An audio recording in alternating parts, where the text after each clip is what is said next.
Look, the recent macro data has really highlighted concerns about the economic trajectory in China, and now it seems like policymakers are stepping up efforts to revive growth.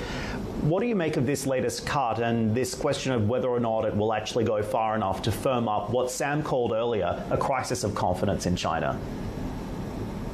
Well, the cut that we saw this morning for the LPR is certainly a policy signal to the markets that the policymakers in China are aware of the situation. They know that they need to ease policy further. But the concern for the market, or the disappointment, if you would, is that the cut this morning seems not enough.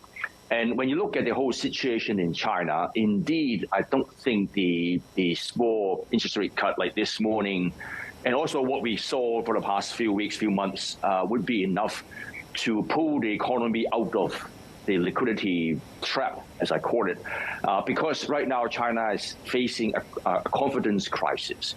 That the private sector especially has lost confidence. And from that perspective, the government has to do more, be more assertive in its easing policy in order to revive confidence so that the economy can be pulled up from the liquidity trap. So from this perspective, I think we are likely to see more easing and probably more assertive easing, especially on the fiscal side, so that the economy momentum can be revived. Right, so it sounds like you're saying, Chilo, that they are lacking the tools in the box to stimulate growth, particularly in the property sector with monetary easing alone.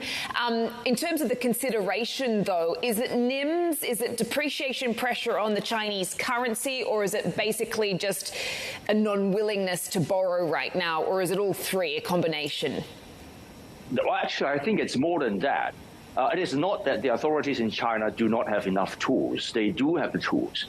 But what's been constraining them from using the tools all out and, massively reflate the system is the authorities' mind that they still want to balance between the leveraging structural reform on one hand and then boosting growth on the other hand. And they have been pursuing a very cautious policy stance or easing stance because Beijing doesn't want to go back to the old growth model, putting too much liquidity in the system, boosting excess investment, going back to an investment-driven kind of development model. It really wants to move ahead to put the system on a sustained growth path by keeping the structural reform initiatives, by keeping the debt reduction initiatives. So I think that's all admirable, that's all the right thing to do. But at this point, the cyclical risk is that the risk from the economy, the cyclical risk is rising, is mounting to challenge the structural policy goal. So I think in the short term, Beijing does need to ease further to make sure the economy won't crack.